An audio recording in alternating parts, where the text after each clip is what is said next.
Entendi.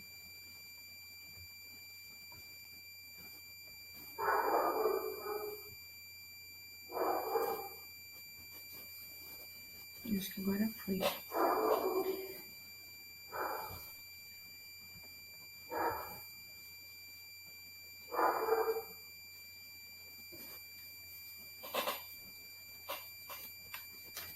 Vou ligar o microfone para poder ficar melhor, senão o cachorro vai ficar latindo no fundo.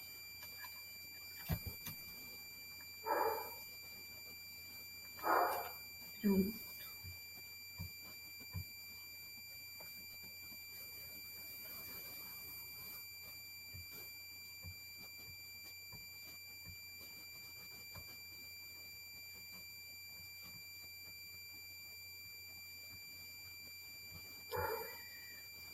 Boa noite, quem for chegando, a gente vai conversando. A ideia é eu chamar vocês para essa conversa para o meu público materno mesmo, para as gestantes. Então, o que essa teoria, né, me encantou, por que eu quis falar sobre ela na primeira live que eu estou fazendo. Então, um pouquinho sobre o nosso sistema nervoso, né? Mas primeiro eu queria me apresentar, né, para quem ainda não me conhece. Eu sou Natália, mãe da Maria Carolina, ela tem 3 anos agora, então assim, falo um pouco da minha parte prática também. Vou trocar aqui bastante com vocês a respeito do que aconteceu aqui com a gente e trazendo a aplicação no sono, né? Porque essa é a ideia. Eu sou obstetriz, tenho já 10 anos de formada enquanto parteira contemporânea, trabalho com as meninas da Acaiá já desde 2015 e me formei há alguns meses, há 6 meses já, como educadora integrativa do sono infantil e educadora parental.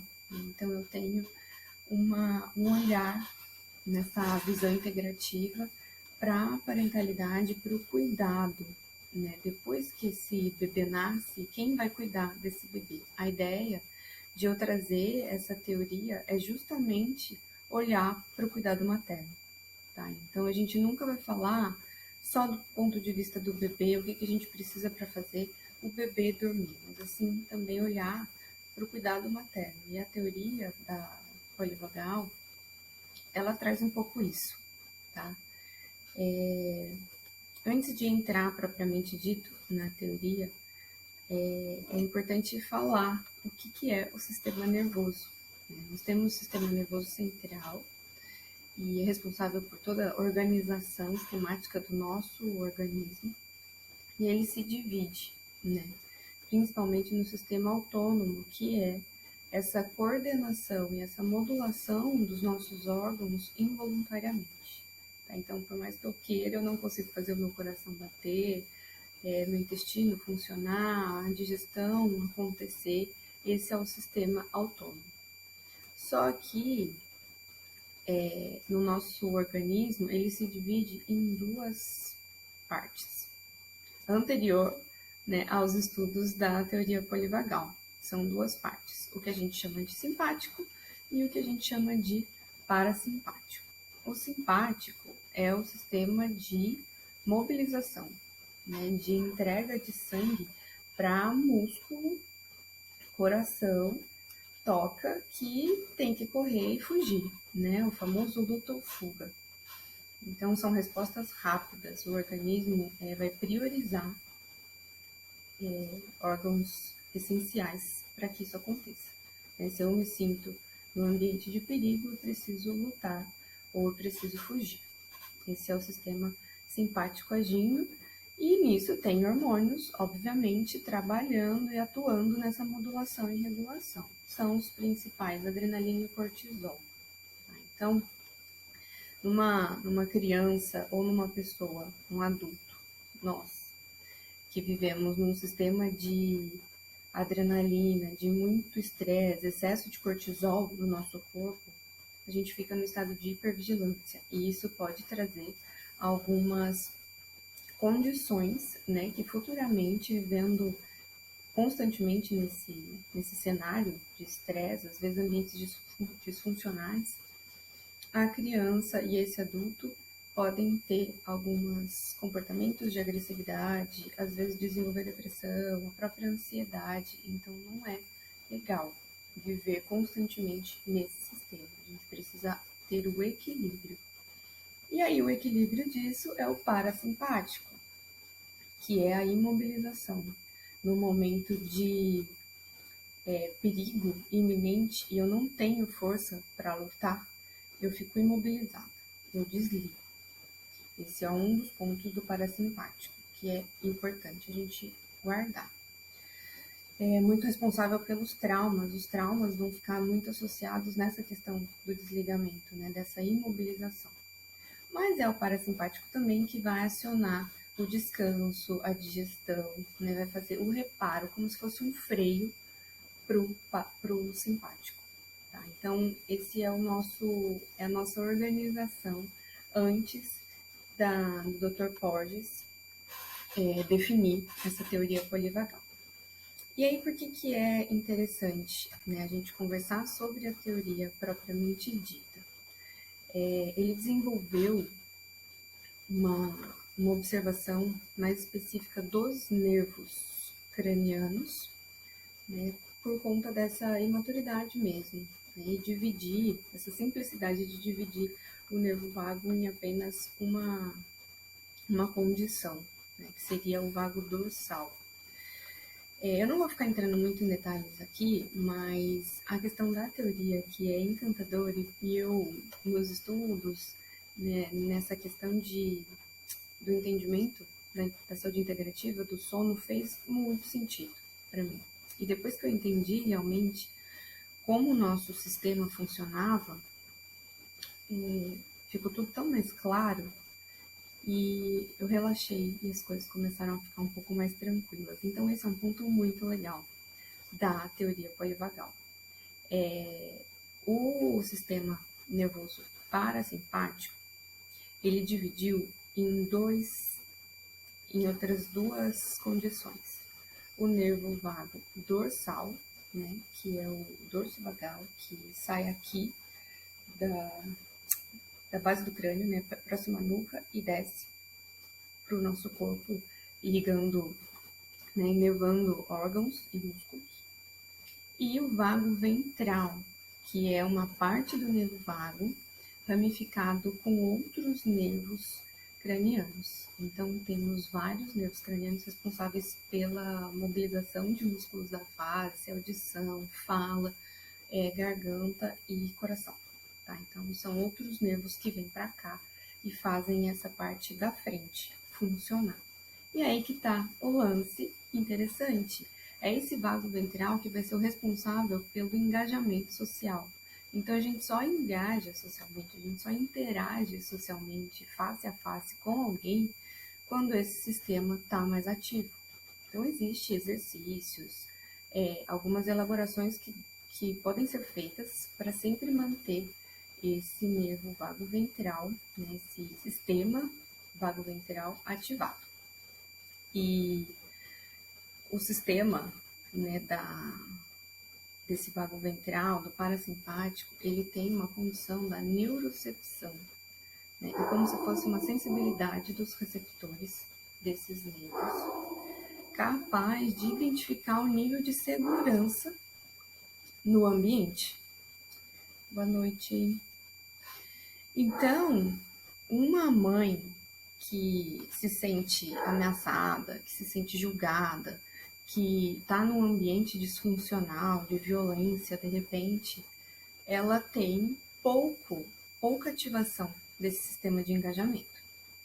Olha que interessante.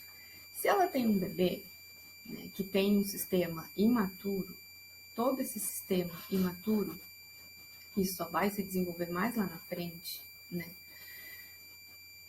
Não vai acontecer essa interação entre mãe e bebê, entre pai e bebê, se não houver essa tranquilidade, né, esse respeito para a nossa fisiologia. Então, olha que mágico, né? Quando a gente pensa em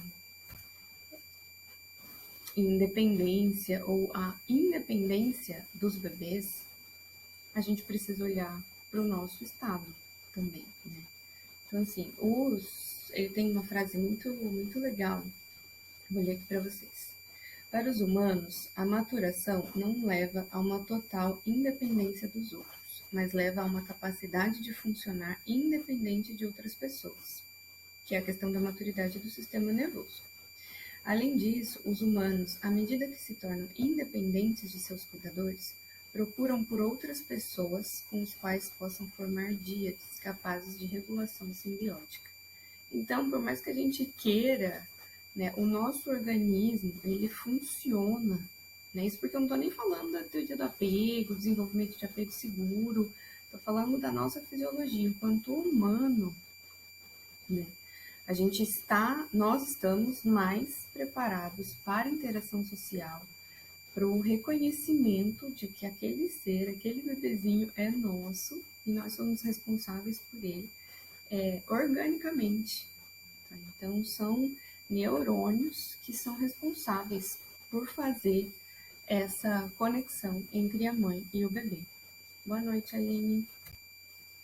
Então, falando de um sistema imaturo, né, os bebês, eles vão desenvolver esses sistemas de neurônios, né, que são os nervos, mas no final da gestação. Então, lá no terceiro trimestre, mais ou menos, eles começam a fazer uma parte da mielinização, que é um pouco desse transporte, tá, dos impulsos nervosos. Aí tem o parto, pode ser muito estressante, enfim. Papo para outra conversa. Os 3 primeiros meses acabam sendo cruciais nesse envolvimento e nesse engajamento social desse bebê enquanto ser humano aqui, né, fora. Só que ele precisa, né, ele vai levar anos para terminar de fazer a mielinização total de todos os nervos, mas principalmente nos 6 primeiros meses, tá, de vida. Então, nós, adultos, responsivos por este bebê, né, responsáveis também por este bebê, a gente ajuda na corregulação, porque eles não são capazes de fazer essa regulação sozinhos. E é o que eu quero dizer com isso. Um bebê recém-nascido, ele é amamentado, né, no peito, seja na mamadeira, isso não é a questão agora. Por uma condição fisiológica também, para ativar esse sistema de nervos. Tá? Então, um bebê que está muito nervoso, que está com esse sistema simpático muito ativado, ele vai procurar o peito, ele tem uma tendência maior a procurar o peito ou a saciar, né, a questão da sucção não nutritiva também entra um pouco nisso, né, principalmente nos primeiros 6 meses de vida. Então, não está associado simplesmente com a parte nutricional da amamentação, mas sim da parte da sucção, principalmente porque vai ativar esses nervos faciais que são, né, os responsáveis por pelo vago ventral do engajamento social. E aí quando, né, a gente fica ali, bebezinho, bonitinho, fofinho, a gente faz esse engajamento, né, essa interação social inconscientemente através desses receptores neurais que a gente possui no nosso corpo. Então, por isso que acaba sendo muito interessante aplicar conscientemente, né? Não existe uma forma, uma maneira certa, mas comigo funcionou muito assim, de eu entender, né? E para gente que estuda ciências, né, gosta de estudar ciências, fez muito sentido para mim de entender a minha fisiologia, entender a fisiologia da minha filha e as coisas se acalmaram. A gente vai falar também um pouquinho sobre isso, tanto do nosso estado, né? Uma outra questão, né? Os bebês, eles buscam por essa interação social naturalmente, porque nós somos seres que precisamos nos socializar, para nos sentirmos seguros, né? E a gente busca uma figura de segurança para sempre estar perto, para trazer conforto e apoio. Então, um bebê ele não vai ser, ele nunca vai sobreviver sozinho, eles sempre vão precisar de um cuidador que seja responsivo. E aí um ponto que aparece muito significante é a questão do choro, né? Por que o choro ele vem como meio de comunicação? É o principal meio dele se vincular com algum cuidador. Então ele tem a potência de tirar a gente do nosso lugar. Por mais irritada que a gente fique, né? Não saiba lidar com esse choro naquele momento, se a gente tiver consciência disso, de que é um meio de comunicação, para a gente poder entender qual é a necessidade real daquele bebê, as coisas vão se acalmando. Eu respiro, eu me coloco no meu lugar de calma, ativo esse vago ventral para haver essa comunicação social com o meu próprio bebê. Se eu tiver no meu simpático sempre em alerta, por isso que eu falei nos stories, né? Quem nunca gritou? A gente grita, a gente sai do nosso eixo, mas é importante a gente sempre saber voltar. E quando a gente volta e faz essa conexão com a gente mesmo e sabe o que faz diferença para a gente, para sempre se manter nesse estado de modulação, né? Saber navegar entre os sistemas, a professora falava muito disso, né, da importância da gente saber navegar. A gente pode estar lá no simpático ou no dorsal, que é escassez mesmo de movimento, imobilização total, sem força para subir as escadas. E assim, se eu souber, se eu tiver apoio e confiança, eu vou ativando meus sistemas e meu organismo se prepara, né, se organiza, se modula, autorregula através dos hormônios para poder fazer esse engajamento social e eu continuar na sobrevivência, tá bom? Então, é uma questão fisiológica, né? Tem muito do cognitivo também, né, ali, porque é a nossa cognição. E um outro ponto importante também que é legal a gente falar, nessa neurocepção tem o que a gente chama de neurônios espelho. Então, isso que a Aline comentou aqui, se a gente tiver calma, é isso, né? Se a gente tiver calma, eu tô ali dando mamar, mas eu quero mama logo, mama logo, mama logo, porque eu tenho coisas, 1000 coisas para fazer, não vai haver essa conexão. O meu neurônio, né, os meus neurônios espelho, estão demonstrando para o bebê ali que eu estou em estado de alerta, que eu estou preocupada, que eu estou aflita.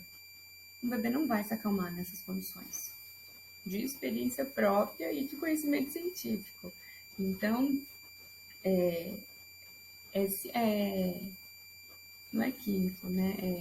É relacional mesmo, essa interação. Tá? E as crianças, principalmente, elas vão se aproximar de quem tiver com esse sistema um pouco mais ativado, um pouco mais disponível para interação social, tá bom? E a amamentação, né, como eu falei, ela vai ser um dos principais, a principal função ali de ativar esse sistema, tá bom? Por diversos motivos, mas o principal deles é a sucção, tá? E vai haver essa corregulação. Eu ajudo o meu bebê a se corregular. E ele coloca aqui que a autorregulação se refere à capacidade aprimorada do desenvolvimento de buscar a interação social, que é a principal fonte de conforto para uma criança.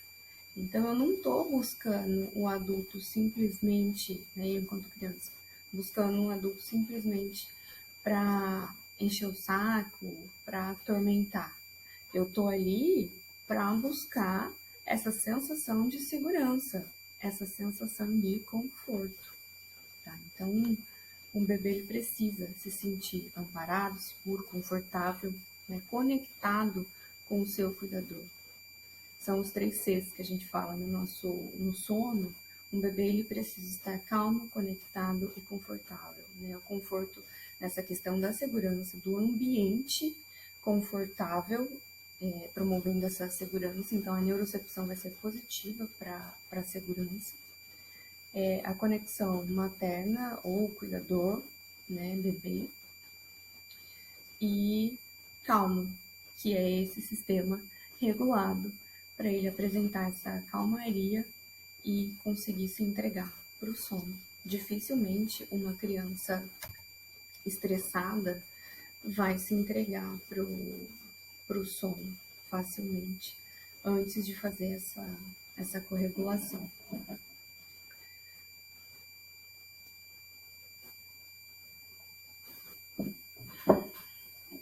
Boa noite, Renata. Boa noite, Júlia. Se vocês ficarem com dúvidas, se eu estiver falando muito rápido também, fala aí para mim, tá bom? Pode deixar também algum comentário, se vocês ficarem com alguma questão, tá bom?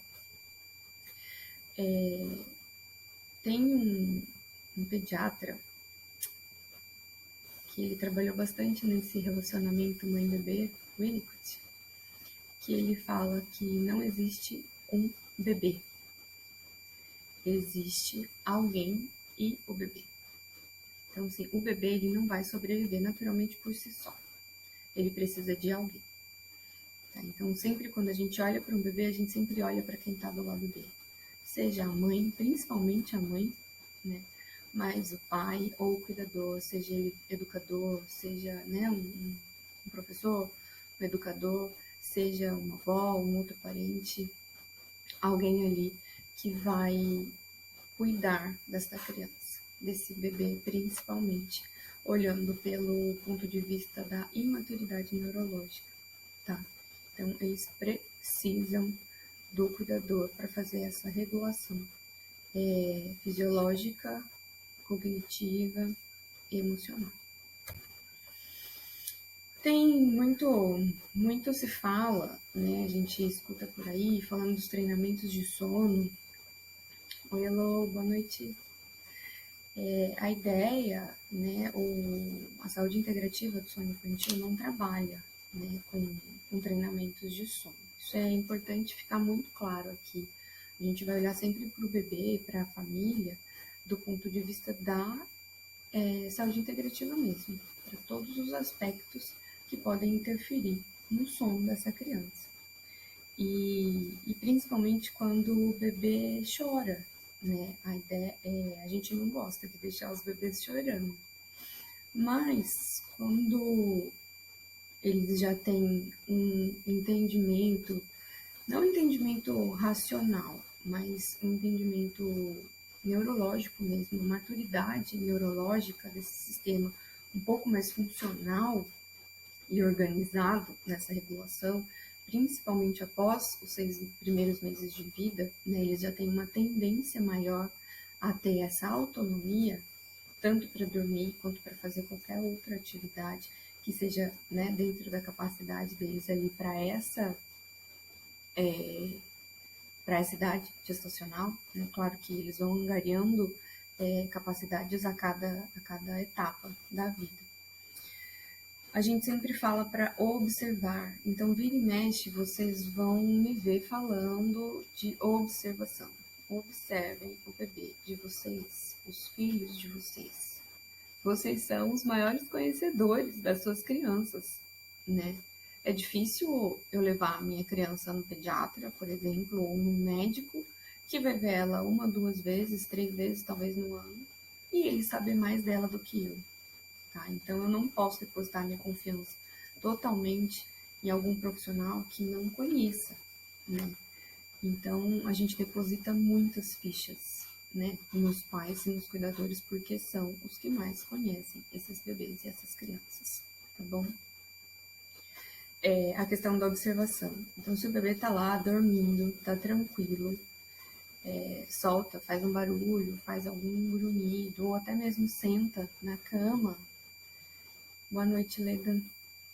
Eu observo e confio. Eu entrego essa confiança para o meu bebê, para minha criança. Se ele não aciona mais e volta a dormir sozinho por conta dessa maturidade, eles têm essa capacidade, né, de desenvolver isso. Mas eu não estou falando de largar a criança lá sozinha e se vira aí. Não é isso. É ajudar ela a cada mês, a cada etapa, desenvolver essa autonomia, tá bom? E eu resgato se for necessário. Então, se ela me chamou, deu um tempinho, 2, 3 minutos, 5 minutos, e ela começou a chorar, ela não conseguiu se organizar ali sozinha, né, se ajeitar ali sozinha, seja qual a necessidade dela, eu vou lá e resgato.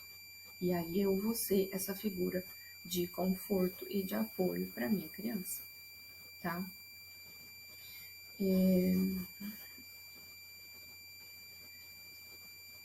Sim, o colo, Aline, ele é esse elo, né, de conforto, primeiro elo de conforto.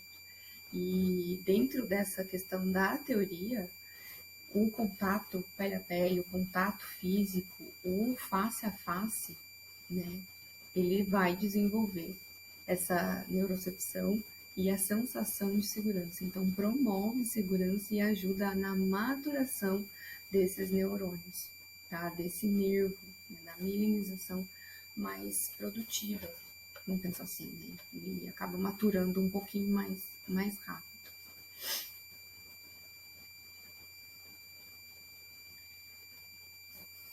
O Felipe fazia muito essa de dormir e ter despertares de sentar na cama. Aí eu esperava ele me chamar e iria acalentá-lo.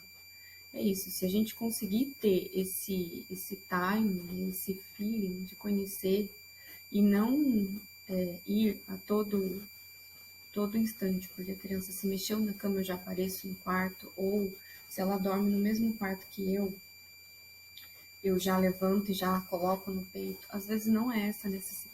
Às vezes a necessidade é de amparo, é de apoio de uma outra maneira que não é a amamentação. Tá? A gente vai ver que existem outras maneiras de ativar o valo ventral, esse sistema ventral, que não é só com a sucção, que não é só com a amamentação. Então, existem outras possibilidades e às vezes depende muito da necessidade de cada bebê. Né? A gente não está falando de bebês que vão viver as mesmas condições. Cada um vai ter a sua condição, o seu temperamento. E isso modifica, né? Como a gente vai oferecer esse conforto para o bebê.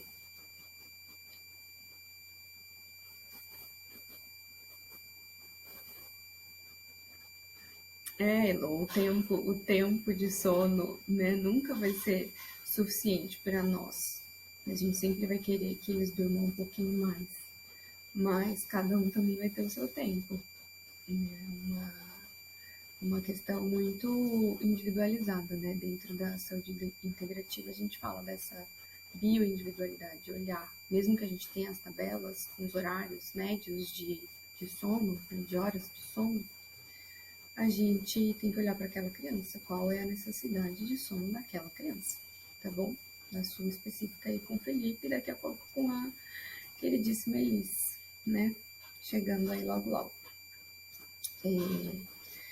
O nosso papel, então, enquanto cuidador ali é ser responsivo, desculpa, por esta criança, tá? É ajudá-la a se libertar desse estresse ou evitar que ela entre nesse quadro de estresse, tá? Porque se ela ficar muito com esse sistema simpático ativado, a gente ela tem muito cortisol e dificilmente vai conseguir se entregar para o adormecer, principalmente próximo às sonecas ou perto da hora de dormir à noite, né, do sono noturno. Tá? Então, nosso papel ali é ajudar ela a se regular, tá bom? Fazer essa corregulação através desse engajamento. Uma criança muito irritada, chorando, muito estressada, né, não vai conseguir dormir sozinha. Ela vai ter, de novo, né, essa necessidade muito maior. E cabe a nós ajudar nessa corregulação. E aí que eu estava falando da autonomia. E ela só virá quando a criança estiver pronta, né? Cada criança vai ter o seu tempo para desenvolver essa autonomia. Então, depende muito das condições que essa criança vive, o ambiente que ela vive, né?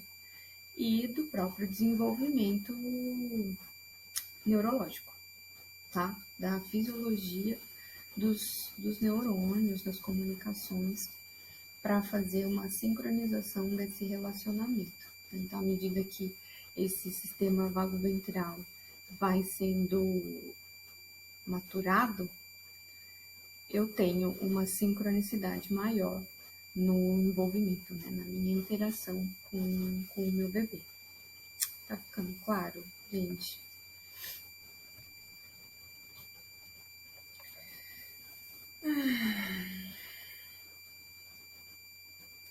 Uma parte, né, quando a gente fala desse sistema neurológico dos bebês imaturos, a gente não fala que eles são incapazes, né? Eles são apenas neurologicamente imaturos para alguns aspectos, né? E à medida conforme eles forem crescendo, eles vão adquirindo habilidades, justamente porque dependem dessa maturação neurológica. Um bebê não vai sair andando sozinho, porque ele não tem esses neurônios ainda suficientes trabalhados, e a própria musculatura, o corpo em si todo não tem, né, uma estrutura para sair caminhando sozinho. Então, é devagar, tá? Não adianta a gente querer acelerar o que vem, precisa, né? Será aos poucos e por etapas. Quando os bebês ativam esse sistema simpático, né, estão muito estressados e nervosos, ou nesse ambiente disfuncional, é o que a gente chama de cérebro reptiliano, né? É esse cérebro primitivo, que é o sistema simpático praticamente funcionando nessa capacidade, né, de luta e fuga constante, de ficar sempre nesse estado de alerta mesmo. A gente fala alarmado. Uma criança que está alarmada, ela fica nessa sensação de que vai acontecer alguma coisa com ela o tempo inteiro, tá? Insegura, né, também. E conforme o passar dos anos, o neocórtex, né, que é essa camada superior do nosso cérebro, vai sendo desenvolvida e ele vai ser o responsável por fazer essa modulação do cérebro primitivo, reptiliano e sistema límbico, que é o responsável pelas emoções. Então, inicialmente, vai ser sempre o cérebro reptiliano agindo, principalmente em crianças menores, porque é isso que eles sabem fazer, né? O Daniel Siegel, ele dá o exemplo de uma casa, né? Ele divide o nosso cérebro como se fosse uma casa de 2 andares.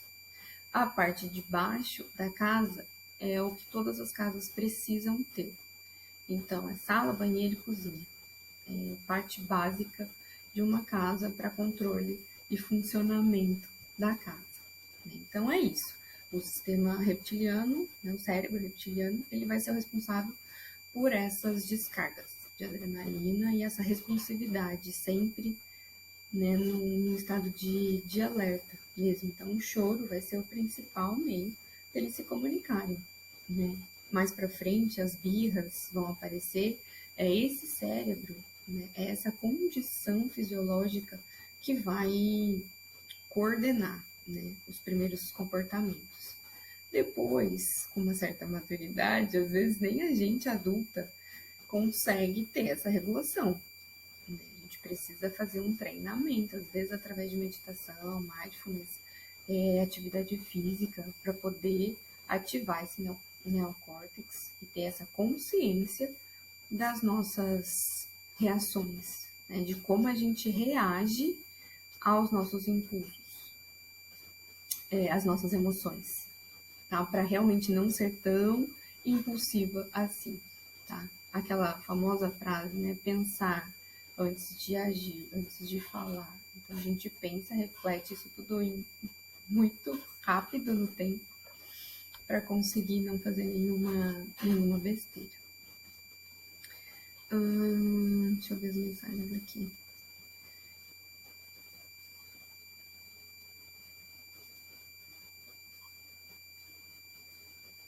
Eu fiquei muito presa à rotina de sono com o Felipe e não quero cometer o mesmo erro com a Elis. Agora, acompanhando você, eu vejo que observar e deixar o bebê mais à vontade seria o ideal. Eu digo, seria fazer sonecas em qualquer lugar, conseguir relaxar em uma soneca, claro, mas sempre será assim, mas quando possível ser mais tranquilo. Ter alguns rituais, Elo, eles ainda vão ser necessários, né, pro entendimento, né, de tudo isso que a gente está falando, o ambiente, né, mais confortável, o nosso ambiente, né, a gente vai ser o ambiente de segurança, a gente vai ser o ninho de proteção desse recém-nascido. Então a gente também escolhe, né, fazer de algumas maneiras. Talvez não ficar presa a rotinas rígidas, mas entender como que aquele bebê funciona, qual a necessidade daquele bebê, ou por que que o meu bebê assume esse comportamento, e aí eu consigo identificar o gatilho e a necessidade. Pensando numa pirâmide, né, da saúde integrativa, a gente pensa nisso, o comportamento, que seria o choro excessivo, é a ponta da pirâmide. Depois a gente tem, né, o gatilho, o que causou esse choro. E se eu conhecer realmente o meu bebê, eu tenho a base da pirâmide, que é a necessidade. Então, se mesmo com os rituais, com deixar a criança mais livre, ter os horários das sonecas, mas nos melhores momentos para aquela criança, dificilmente ela vai ter os momentos de estresse. Mas é lógico que vai ter, né? Nunca vai ser tão certinho assim. Principalmente nesse início, que existe essa necessidade primordial de corregulação, tá? Então, em momentos que a gente tá lá, quantas vezes eu com a Maria, aqui em casa, entrava no quarto, ficava no escuro, colocava uma música que eu gostava de ouvir. Para ela, pouco importava na minha cabeça, né? Pouco importava e eu ficava lá, ninando, dorme logo, porque eu preciso colocar você aqui na cama e você precisa dormir, porque eu preciso voltar lá, porque eu tenho aula, eu tenho que responder 300 mil e-mails na época do Dia para Todas, que a gente estava fazendo as seleções por e-mail. Meu Deus, era uma loucura. Eu ia dormir 1h30 da manhã respondendo esses e-mails, fazendo durante, né, o curso do sono mesmo. Eu fui entendendo qual era a minha necessidade, por que eu ficava tão irritada, né, com esse momento do adormecer da Maria, e por que ela não dormia. Né? Primeiro, porque eu não estava dentro desse período de sono adequado dela, a gente tinha que ajustar algumas coisas, alguma questão comportamental, precisava ser ajustada, às vezes não é isso, mas às vezes precisa ajustar e observar isso, ficar atenta a isso, é um ponto legal de ficar atento, mas era da minha. Depois que eu percebi que eu estava nesse estado de alerta, estressada, angustiada, tenho até uma, uma, uma dúvida, né, de eu ter tido em algum momento desses 3 anos, principalmente no início da pandemia, um burnout, porque foi bem estressante para mim esse momento de transição, saindo do consultório para vir para as consultas sempre online, com ela pequenininha, então eu tinha isso de fazer ela dormir muito rápido, eu queria que ela dormisse para poder estar inteira, né, nos atendimentos com as gestantes, e as meninas, né, acompanharam isso comigo, viam o quanto era complicado em algumas vezes. Algumas consultas ela conseguia ficar de boa, mas algumas não. Algumas ela não estava com a sua necessidade primordial ali assistida, ela precisava de mim e eu não estava ali para ela. Então sempre era muito difícil. E algumas vezes, né, era muito difícil. E levava 40 minutos, 1 hora nesse processo para adormecer. Depois que eu entendi, né, esse meu lugar e consegui falar, não, eu preciso estar inteiramente para minha filha, né? Nas madrugadas que eu tinha que ficar com ela e me chamavam para parto, eu chegava já sacando o peito, ó, vai, mama logo aí que eu preciso sair, né? Isso na minha cabeça, eu não falava isso para ela, mas na minha cabeça funcionava assim. E depois que eu entendi que não é, né? Não é esse nível de comunicação, não é verbal a nossa comunicação com os nossos bebês. É esse sistema límbico funcionando, né? Sendo ativado para poder atingir o sistema de emoção do meu bebê e esse vago ventral sendo ativado também, precisando ser ativado. Tá? Então, através do meu tom de fala, através das minhas caretas, né, das minhas gesticulações, que era o meio que a gente se comunicava, do toque, principalmente, né, do face a face e do contato pele a pele e do colo, tá bom? Então, ela se sentia mais segura, mamava, às vezes nem mamava, eu deitava do lado dela, estava ali, inteiramente presente para ela dormia, eu levantava, saía do quarto e aí terminava de resolver as minhas coisas. Então, a partir do momento que eu tive essa consciência, essa noção da necessidade dela e do que eu realmente também tinha de necessidade, algumas coisas mudaram aqui em casa. E aí por isso que essa teoria me fez muito sentido. E eu tô aqui compartilhando ela com vocês por conta disso. Porque é muito intrínseco. Então não é simplesmente fazer o bebê dormir ou deitar, ele precisa de mim para dormir. Em alguns momentos da vida ele vai precisar sim, principalmente no primeiro ano. Depois disso, ele já pode ter condições de fazer ele se adormecer, precisando de você, mas não só de você. Aí pode ser outros facilitadores. A gente pode pensar nessa condição de ter um facilitador ali para dormir que não seja esse cuidador essencial, né? Mas que seja alguém que seja responsivo e que atenda essa necessidade de segurança, conforto e trazendo calma para essa criança, tá? Pensando lá na questão da amamentação, eu falei aqui também que às vezes eu sacava o peito para tentar acalmar ela de uma vez. Quando a amamentação não for possível, né, a sucção não for possível, eu ajudo esse bebê a se regular de outra maneira. Então, vai ser através do contato pele a pele. A alimentação, né, ela faz um reflexo digestivo e isso também ativa esse sistema de nervos, trazendo uma calmaria, tá? Esse freio vagal do sistema simpático.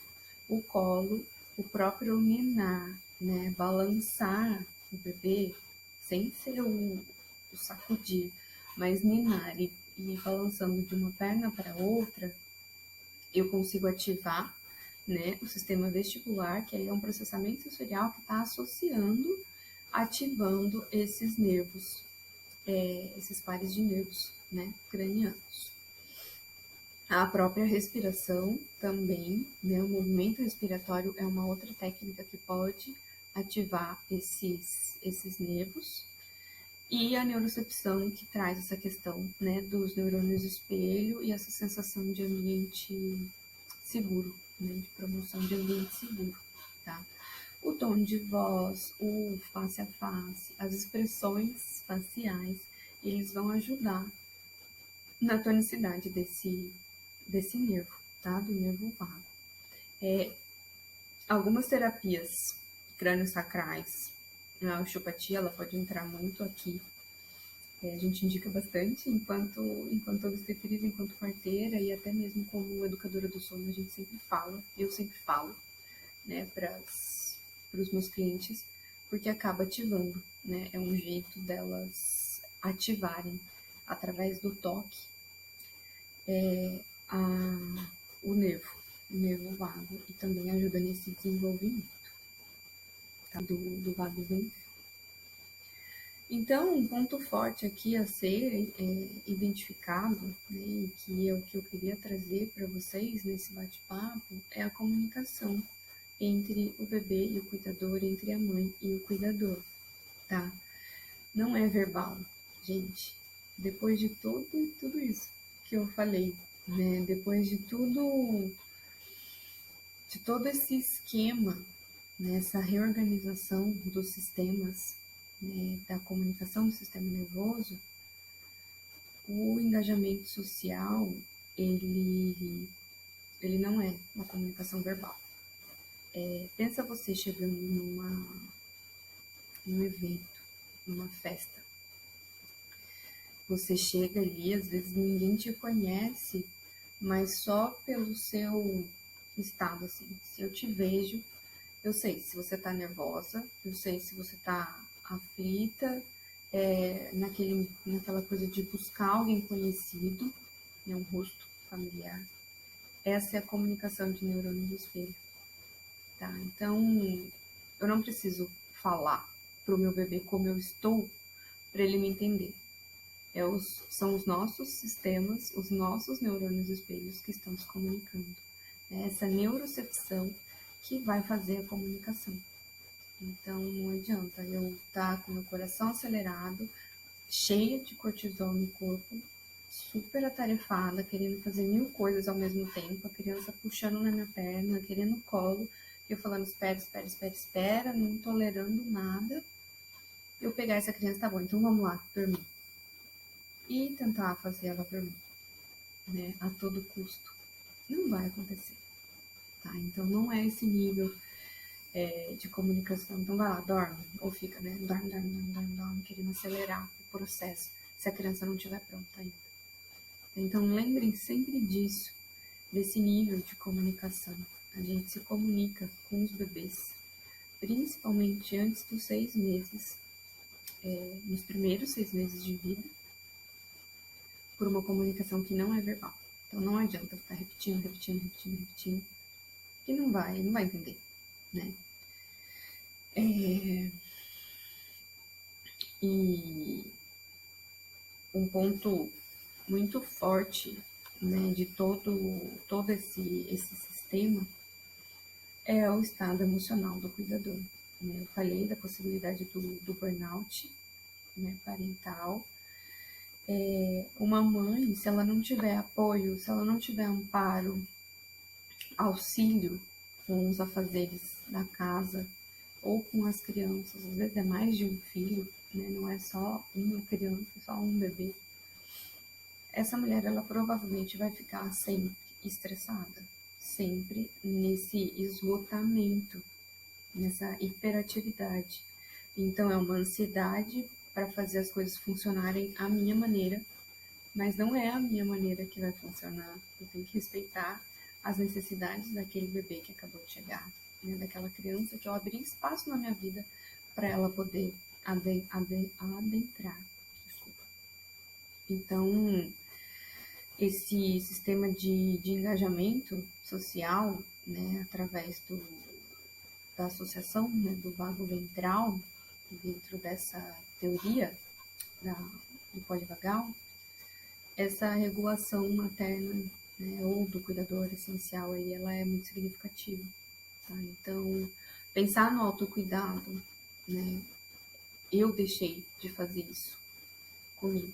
Agora, com 3 anos da Maria, foi depois de uns 2 anos e meio, 2 anos e 4, 5 meses que eu comecei a conseguir caminhar com as minhas próprias pernas e entender que o mundo continuava existindo para além do meu relacionamento com ela. Tá? Então, que eu tinha outras possibilidades e que eu precisava olhar para o que estava sendo, para o que era principal para mim, para o que eu precisava fazer para eu me sentir bem. Então, nunca deixem de olhar, né, para vocês nesse sentido, para quem vocês são e para o que vocês necessitam, principalmente de autocuidado. Às vezes é uma massagem, às vezes é um banho, né, que pode durar 2 minutos, 5 minutos, você deixa o bebê com outra pessoa, mas para você estar ali inteiramente com você, sentindo, né, o seu corpo, sabendo do que está acontecendo e não fazer as coisas nesse automático. Porque sair desse automático a gente não tem a consciência. E se a gente tiver a consciência do que está acontecendo, do nosso estado, do estado do nosso bebê, dentro dessa teoria, a gente vai conseguir se comunicar com muito mais facilidade, tá? Eu tendo, né, a mãe tende a ser mais saudável e bem mais descansada do que uma mulher que fica naquela de querer fazer tudo, de tem que dar conta de tudo e sozinha, né? Não precisa ser assim, tá bom? E em relação ao sono, né, do bebê, ele vai se entregar para esse sono, ele vai adormecer se ele sentir nesse ambiente seguro, né, dentro dessa capacidade neuroceptiva, acolhido nas suas necessidades. Se ele estiver calmo, se ele estiver emocionalmente regulado, atendido nas suas necessidades e o seu cuidador, consequentemente, também calmo, tendo sido atendido nas suas necessidades. Pensa você indo dormir com o seu bebê com a bexiga explodindo para querer fazer xixi. Você não vai querer sair logo, ou a amamentação não vai fluir da maneira mais gostosa que poderia se eu tiver com essa bexiga cheia ali, pensando que vai vazar um xixi. Então, olhar, né? Observem o estado de vocês. Se estão nesse sistema alarmado, né? Sempre um sistema simpático, sempre muito ativado, a longo prazo isso pode, né, como eu falei, desenvolver doenças. Mas para o bebê, essa condição, né, de viver nesse sistema estressante, isso pode trazer prejuízos, principalmente numa criança que está em pleno desenvolvimento neurológico. É o entendimento que ela vai ter, tá? Então, assim, não tô nem falando de violência, mas ela pode entender, tá? Como um estado violento, agressividade, às vezes o grito, se for sempre na base do grito, aqui é na base do grito, ela aprende a funcionar desse jeito. E não precisa, né, ser dessa maneira. A gente pode ativar esse sistema de regulação e autorregular com os nossos bebês. Nós nos regularmos, a gente consegue, né, viver muito melhor e com mais tranquilidade. E dividindo tarefas também, né, é um ponto importante para a mãe, para a gente que é mãe. A gente precisa saber, a gente não precisa dar conta de tudo, né? A gente não precisa provar nada para ninguém. Então eu posso um dia estar estressada porque eu tenho 1000 afazeres, mas eu também tenho direito de autocuidado, né? De poder dividir tarefas e responsabilidades, tá? Então era isso. Alguém ficou com alguma dúvida? Quer perguntar alguma coisa?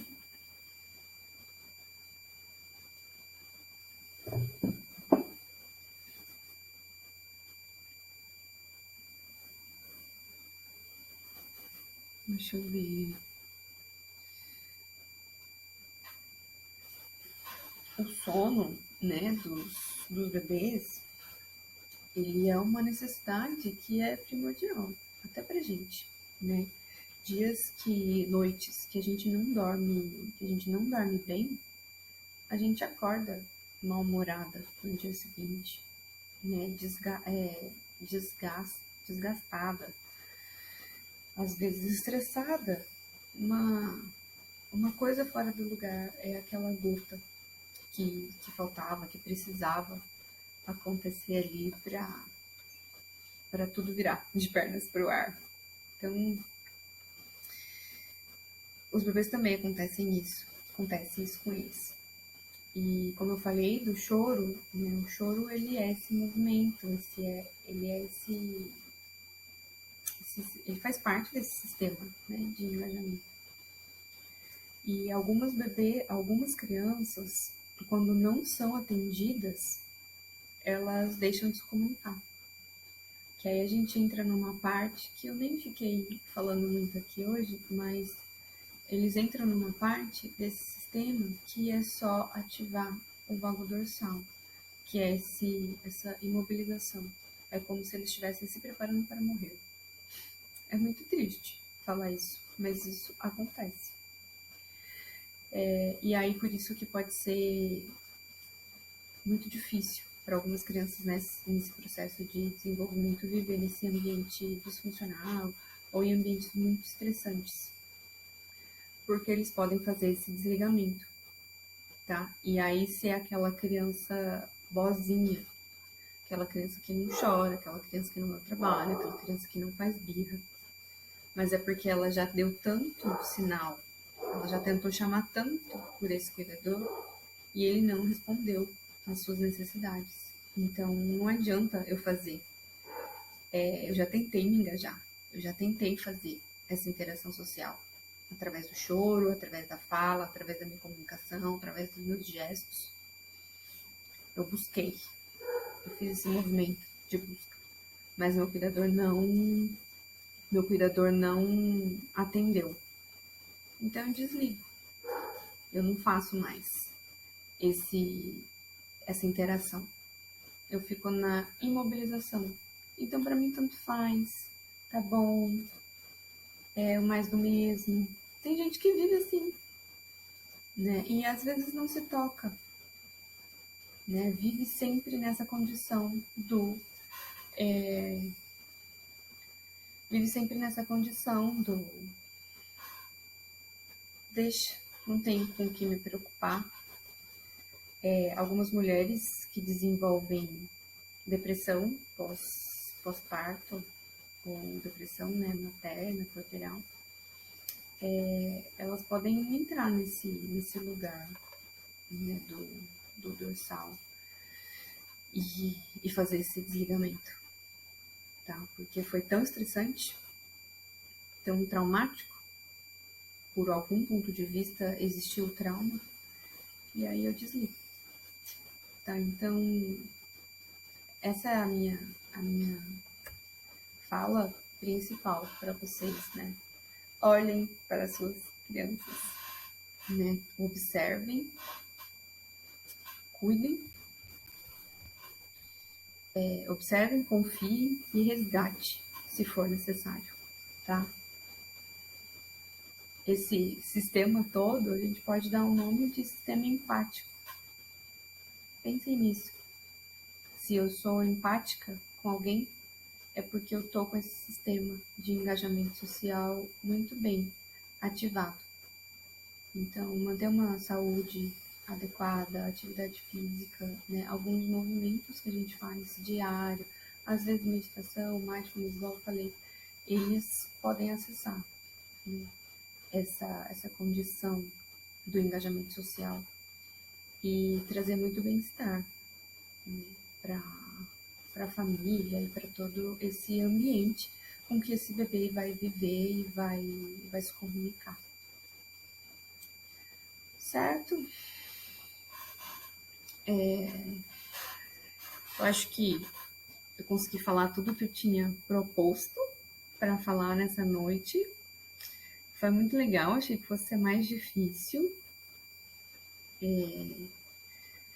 É a primeira que eu faço sozinha, sim, então eu pretendo fazer outras. Então, se vocês tiverem sugestões de temas relacionados a essa questão do sono, do cuidado parental, né, da parentalidade propriamente dito, né, a gente pode combinar outras datas, outros momentos, mas acredito que sempre vai ser meio assim, de última hora, de eu divulgar no dia, ou no máximo uns 2 dias de, de distância, né, para vocês se programarem, porque eu ainda continuo atendendo os partos e eu dependo disso, né, da minha agenda enquanto parteira, enquanto obstetriz, para poder ficar aqui disponível uma hora para conversar com vocês.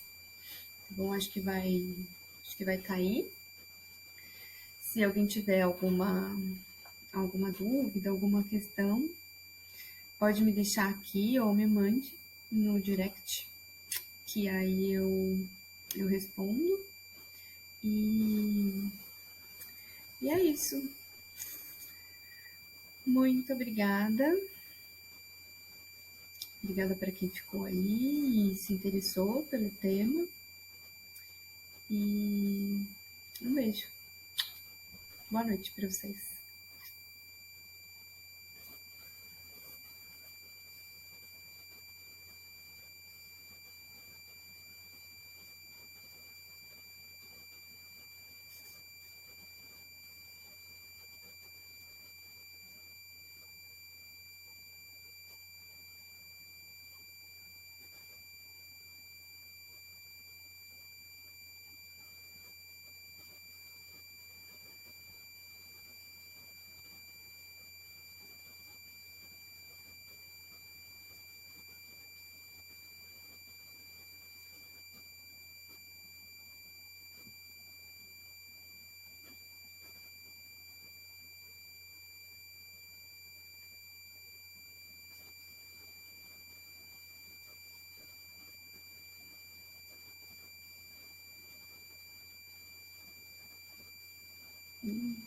Bem.